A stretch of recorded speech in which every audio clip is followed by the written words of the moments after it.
Wala nang maraming paligoy-ligoy pa, diretso sa punto na. Maiksi lang ang komentaryo, pero diretso sa punto.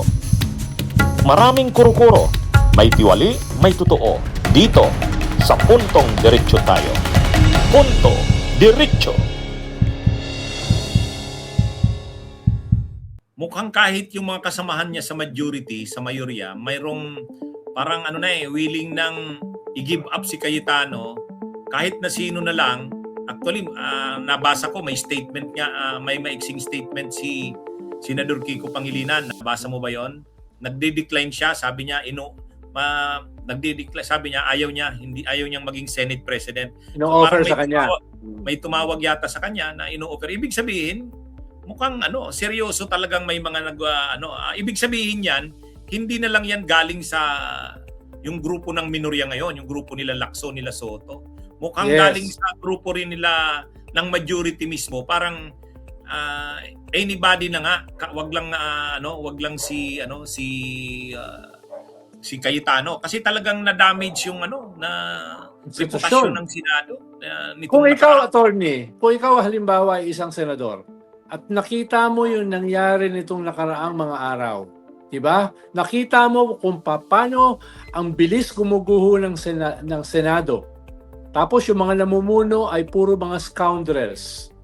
Imagine mo, mga pinuno si Jinggoy. Di ba? Pinuno si Alan Peter. Babalik sa Blue Ribbon si Marcoleta. Nakaka-expose pa lang ni Ping Lacson na may 500 million na allocables. Di ba? Tapos si Bato gagawing chairman ng Committee on Public Order. Kung ikaw ay senador na may kaunti lang na prinsipyo, ikaw ba ay gusto maging bahagi ng ganitong klaseng majority? Tsaka, matindi. Si Robin Hood Padilla, chairman ng Committee on Basic Education. Di ba? Ano bang mangyayari sa atin, Al?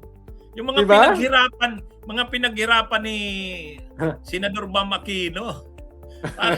Ibibigay mo yung basic education. Paano niya kaya siyempre magpapatawag siya ng mga consultation, mga meeting sa mga DepEd, heads ng schools. Ano bang alam niya doon sa basic education? Pero galit na galit si Soto at saka si Ping Lacson kay Loren. Dahil kasama pa siya sa mga pulong nila. Yung pala, bumaliktad na siya. Di ba? Kaya siguro kahit babaliktad yan sa mayorya, sa bagong mayorya, baka hindi natanggapin yan. Pero Nalda, kahit yung Assumption College, yung student council ng Assumption, tinanggal yung kanyang picture sa kanilang mga alumni luminaries. Di ba? Ikinahiya siya nung kanyang eskwelahan. Hindi yun maliit na bagay, ha? Kaya nga ikaw, attorney, kung ikaw ay isang senador na miyembro ng mayorya ngayon at nakita mo yung mga nangyari na pambababoy sa iyong institusyon, kahit papano naman, kahit kaunti lang ang iyong paninindigan, integridad o prinsipyo, mahihiya ka naman ng sobra. Unless, sobra ka ng walang hiya. Katulad ng mga DDS senators. Diba? Tsaka kumbaga, ako nga, diniscuss ko yan sa bakit ang Pilipinas, yung mga framers ng konstitusyon natin, nag-decide sila na gawing bicameral. Kasi may option naman na gawing unicameral Ibig sabihin, isang chamber lang, isang house. Mas mabilis, Ang talagang paliwanag dyan, una, check and balance. Ibig sabihin, yung batas na lalabas talagang nabusisi kasi may dalawang chamber na nagbubusisi ng batas. Parang mapapaganda siya talaga. Pangalawa, Nal, yung Senate ay yung kasing house, district ang representation. So medyo parokyal. Medyo limited. Pero yung Senate,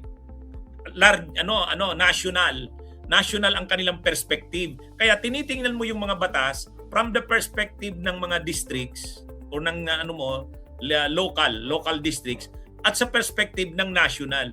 So pagdating sa Senado, ang inaasahan, ang komposisyon ng Senado ay may mga leaders na may wisdom, may experience at may kaalaman. At ito rin halos, dito nang gagaling halos yung mga susunod na presidente at vice presidente. Ganon katindi yung imahe ng Senate.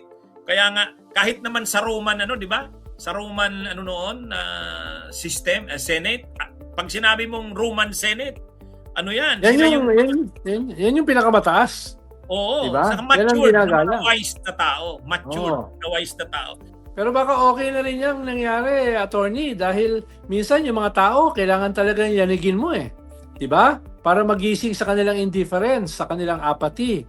Minsan, kinakailangan mo yan para magising yung mga tao sa kanilang ilusyon. Tingin ko sa mga lumalabas na survey, ang laki ng pagbabago ng tingin ng mga tao sa kanilang mga leader, lalo na sa kanilang mga senador. Mula doon sa mga chinadors, mula doon sa mga plunderers na mga senador, hanggang doon sa mga kasama sa crimes against humanity. Diba? Ngayon lang tayo nagkaroon ng ganyang senado, diba? Na lantarang taksil sa kanilang bansa in support of a foreign invader. Ngayon lang tayo nagkakita ng mga ganyang karaming plunderers na parang hindi natatakot na magnakaw ng daang-daang milyon at daang-daang bilyon.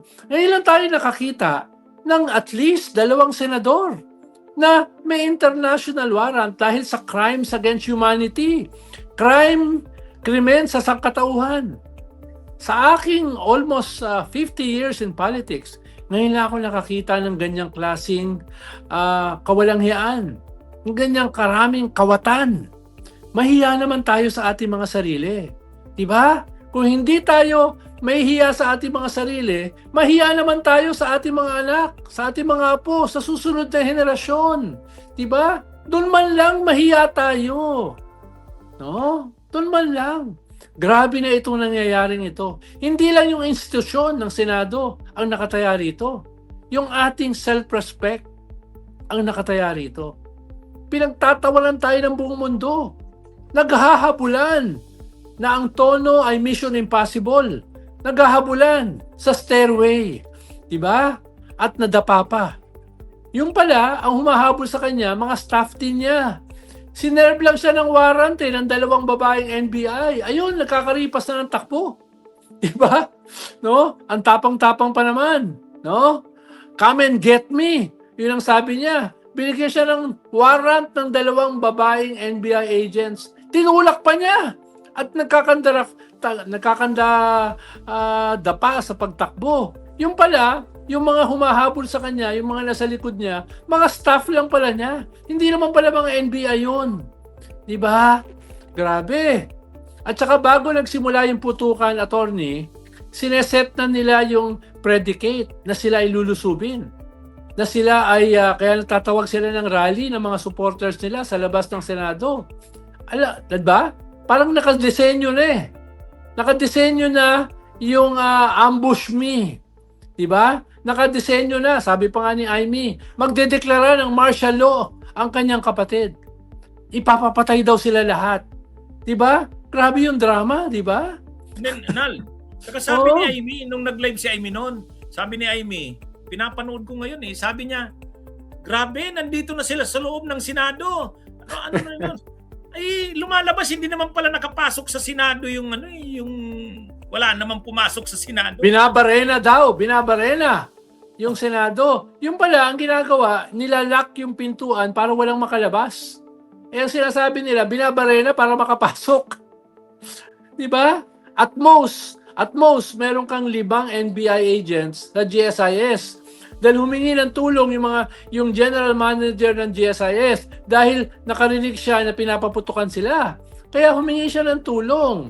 Diba? At inamin ni Mau Aplasco, yung head ng security ng Senate, siya yung unang nagpaputok ng warning shot. Hindi ka pwede magpaputok ng unang warning shot sa mga law enforcers. Hindi ka naman law enforcer eh. Diba? Para ka lang private security guard. No? Na glorified. At hindi ka pwede magpaputok ng warning shot sa isang enclosed area. Dahil baka i-put mo in harm's way yung ibang mga tao ron, yung mga media, yung mga empleyado. Tapos, ang dami mong pinaputok. Puro sa kisame. Puro sa mataas. Sino ba binabaril nila? Mga toko? Mga ipis? Yung ba yung binabaril nila? Kaya, talagang nagsususpetsa yung mga tao na ito ay clearly a setup. No? At hindi mo yan maaalis sa mga tao because of the indications nung nangyari. Bunyog, bunyog, halikan na kasama ka. Bunyog, kapag buklod ay may pag-asa. Luzon, Visayas, Mindanao, isa ang pananaw. Sa bagong Pilipinas ang bunyog isisigaw.